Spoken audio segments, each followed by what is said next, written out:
ਕਿ ਤੁਹਾਡੀ ਨਾ ਸਾਗ ਪੱਕੇ ਆ ਨਾ 8 ਦਿਨਾਂ ਦਾ ਪੁਰਾਣਾ ਠੀਕ ਹੈ ਜਿਹੜਾ ਮੰਨੋ ਮੇਰੇ ਨਸੀਬਾਂ ਵਿੱਚ ਤੇ ਮੈਂ ਧੜਾ ਧੜ ਖਾਈ ਆਉਣਾ ਪਿਆ ਪੁੱਤਰ ਉਹੀ ਤੁਹਾਨੂੰ ਵੀ ਖਵਾਵਾਂਗਾ। ਇੱਕ ਵਾਰੀ ਫੇਰ ਦੱਸ ਦਿਓ ਜੀ ਜਿਹੜਾ ਬੰਦਾ ਦੱਸ ਦੇ ਕਿ ਕਿਹੜੀ ਜਗ੍ਹਾ ਵੇ ਠੀਕ ਹੈ ਅਸੀਂ ਉਹਨਾਂ ਨੂੰ ਬਾਦਸ਼ਾਹ ਪਾਰਟੀ ਖਵਾਵਾਂਗੇ ਭਾਵੇਂ ਸਾਗ ਦੀ ਖਵਾਈ ਚਾਚੇ ਤਰਫੋਂ ਪਾਰਟੀ ਹੋਵੇ ਜਿਹੜਾ ਛੋਟਾ ਖਾਣ ਦਾ ਸ਼ੌਕੀਨ ਰੱਖਦਾ ਉਹਨੂੰ ਉਹ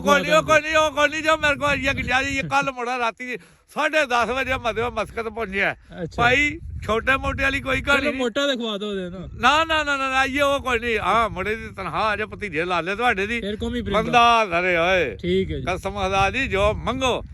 ਤੁਸੀਂ ਕੀ ਕਰਨਾ ਸਿਰਫ ਕਮੈਂਟ 'ਚ ਲਿਖ ਕੇ ਦੱਸਣਾ ਕਿਹੜੇ ਪਿੰਡ ਦੀ ਕਿਹੜੀ ਜਗ੍ਹਾ ਕਮੈਂਟ ਵੀ ਐਡਾ ਲੰਮਾ ਦੇਣਾ ਐਡਾ ਲੰਮਾ ਇਹਦੀ ਨਾਸੀ ਧੂਕਦੇ ਹੋ ਜਿਹੜਾ ਮਨੋਂ ਅੱਜ ਸਰਦੀ ਦੇ ਵਿੱਚ ਠਾ ਲਿਆਂਦਾ ਠੀਕ ਹੋ ਗਿਆ ਇਹਨੇ ਬਹੁਤ ਜ਼ਿਆਦਾ ਤੰਗ ਕੀਤੇ ਆ ਮਨੋਂ। ਚਲੋ ਜੀ ਠੀਕ ਹੈ ਦੱਸੋ ਜੀ ਕਮੈਂਟ ਕਰਕੇ ਕਿਹੜੀ ਜਗ੍ਹਾ ਤੇ ਕਿਹੜੇ ਪਿੰਡ ਦੀ ਹੈ ਇਹ ਦੇਖ ਲਓ ਸਾਡਾ ਤੇ ਇਹ ਮਾਹੌਲ ਜੇ ਸਾਰਾ ਥੱਲੇ ਰੱਖ